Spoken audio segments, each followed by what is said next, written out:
Now, my channel is not going to become a unboxing or retro channel or whatever, but since I really have nothing going on right now, I still want to at least upload something. So I'm going to be uploading this video here, which hopefully will be under 10 minutes. So as you can tell by my iPhone, I have a DSi XL I got off eBay for $20. It says for parts are not working, and the description itself says basically everything works except the game card slot. There's something wrong with the game card slot. It doesn't actually lock the cards in, so you have to press and hold it. And the left trigger is jammed. Basically, from what I could tell, the original owner of this thing dropped it and broke the right and jammed up the right trigger, or not right, but the left trigger. And if that's the case, this is going to be a very easy repair. Now for the game card slot, I'm not actually going to do anything with it because I'm going to be homebrewing it just like I did with my DSi right here. If I back out, you can see I fully homebrewed or jailbroke or whatever you're supposed to call it for my DSi. I'm going to be doing that to the XL. I just need to get myself another SD card because I really don't feel like using the SD card out of this thing just to homebrew this. But to test the game card, the little game card slot, I'll be using this game. Oh, and if you're wondering about that pink DSi, I got it from my local Goodwill for $7. The only reason why I got it for $7 is because it's not as in good shape. As you clearly can tell, it's missing the battery door, and the two triggers don't work, and it also doesn't have a stylus. But I made my own, and Sharpie and putting in coloring in Sharpie wasn't the smartest idea. But this one, again, if it's just the one trigger, then I'm good to go. Oh, the person actually double packaged. Nice.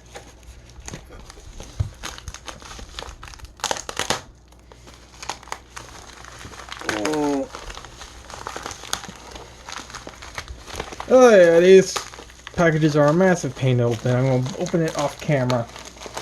There we go. Alright.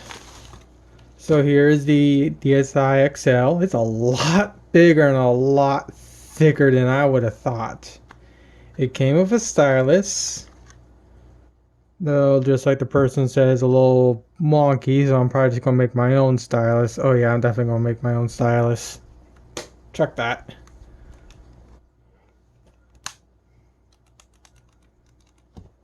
Yep, the other hinge is jammed, which is a very simple fix. I'm going to basically unscrew everything.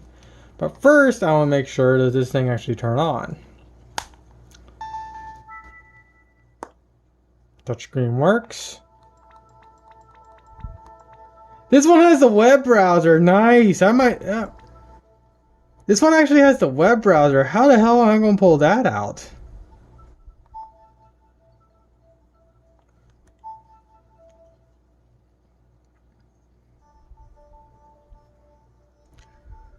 This thing has the web browser. It doesn't have Flipnote Studio, but it has the web browser. I have to figure out how to pull that pull that out of the game, off this thing before I even considered homebrewing it. Oh yeah, just like I thought, the spring mechanism doesn't work right. So I'm also going to try and figure out how to remove the actual spring mechanism. That way, so I can just slide the SD card in there and it doesn't have to lock.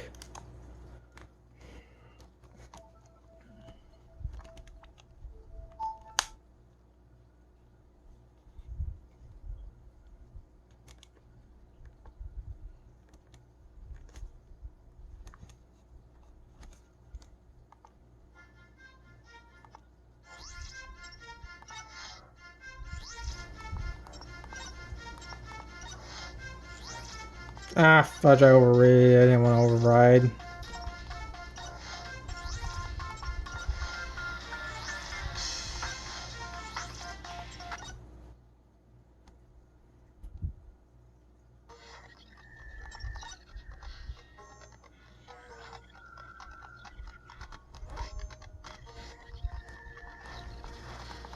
Go away.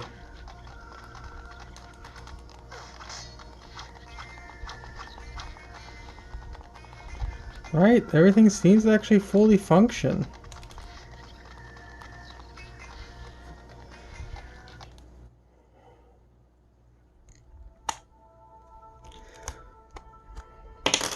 Okay, so that needs to be fixed.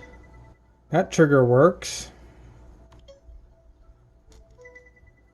The left trigger itself works just fine. I don't know what the person's talking about.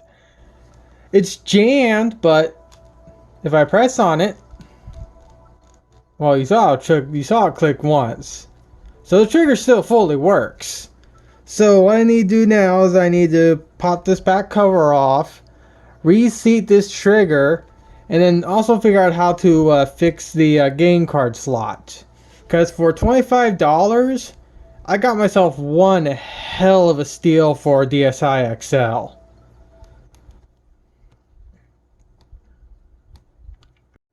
I stock Nintendo on one thing. Getting out the screws were a massive pain in the butt. I don't know if you can tell or not, but I nearly stripped this one little screw out. Luckily, I found a screwdriver that could actually properly drive the screws, but my goodness, it took way too long to pop the screws out. I killed the little rubber feet on the bottom, but again, I did the same thing to this one too. This thing is so old now, the rubber feet are just disintegrating, so there's no real way to save them. So what I'm going to do now is I'm going to pop the panel off and see if I can fix the game card slot, because in the process of me just messing around with me just unscrewing the case, the actual left trigger itself just basically fully loosens itself up to where it just runs completely fine. Let me swap in the battery, turn it on.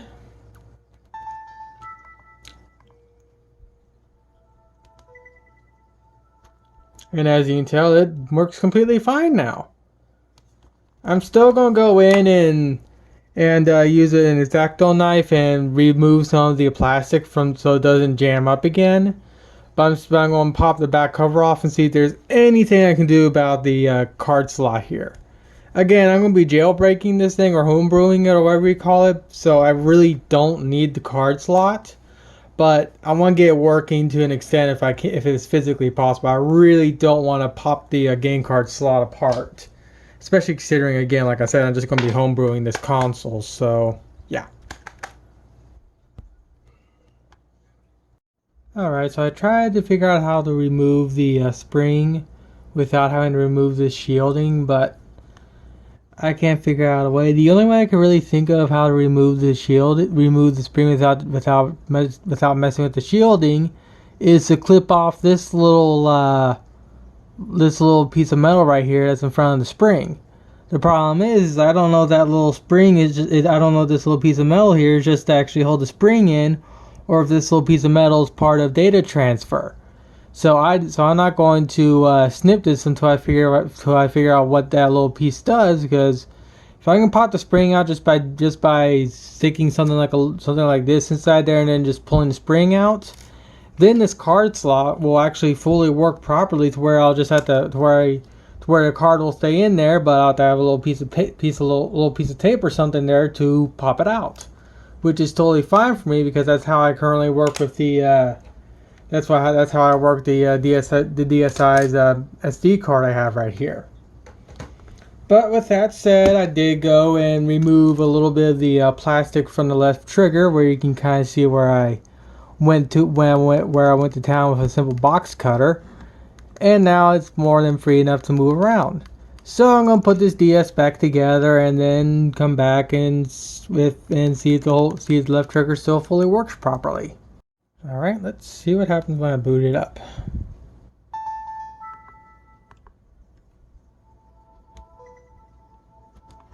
Yep, left trigger still fully works. Right trigger fully works also.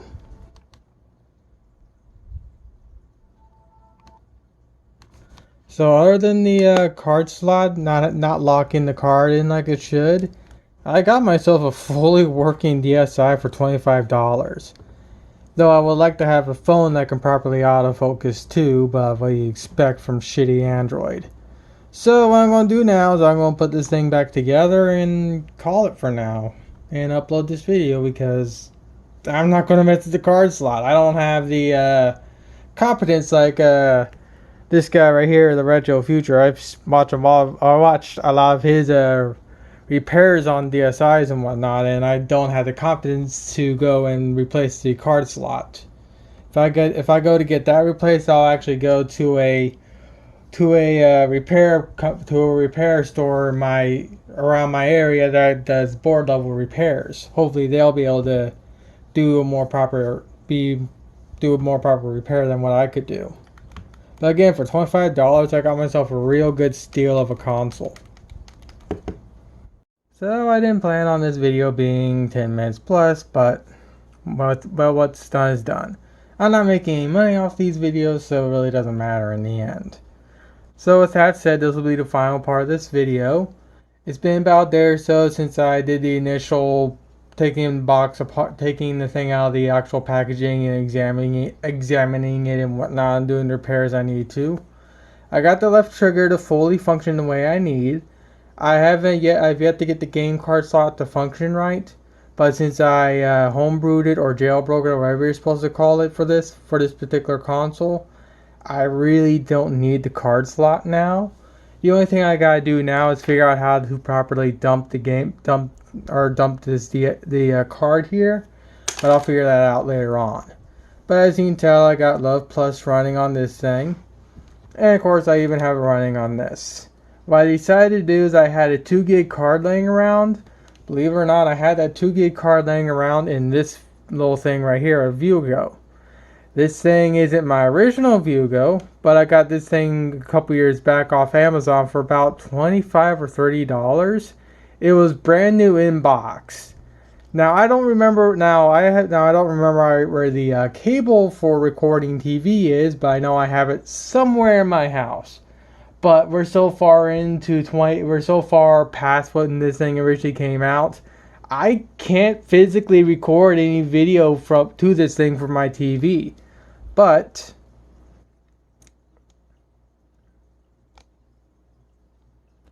this thing still boots up and works completely fine. If I actually go to video, you can see how dated this thing is. Yeah, I recorded some of this shit. I actually have no idea how much of it I recorded.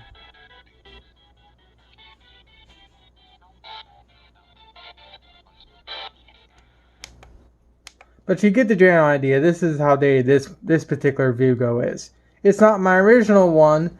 I used my original one to it just broke up to it was literally into pieces. That's how much I use this thing. But I only got this thing because I liked the Vugo when I was a kid, when I was younger, and I saw it for $25 and I wanted it for nostalgia purposes. So what I ended up doing was taking the 2 gig SD card out of the Vugo, use that to get this thing homebrewed, and then after a while making sure everything works, then I decided, okay, why don't I just pull the 8 gig card out of this thing and see if I can just literally just swap the cards around. And that's what I did. And the only thing I did differently was just copy the save file from from the 8 gig that's in here to the 2 gig that's in here. Though the 2 gig that's in this one is a bit old, so it doesn't exactly boot up incredibly fast. His read and write speeds are pretty horrible compared to this 8 gig here. So I do need to eventually replace this 2 gig card with a higher capacity, newer newer SD card. I'm not going to use micro SD because those things corrupt like no tomorrow. Give me a second. I got 2 SD cards right here, a 64 gig and a 32 gig. These things are dead. I cannot copy and I cannot format anything to them, or I can't copy anything to them, nor can I format them. These 2 cards are dead. I don't know what killed them, but I really despise micro SD cards. Hence why I'm not going to use micro SD in my DSi XL. Last thing I want to do is corrupt one of those cards when I'm just trying to play a game like this.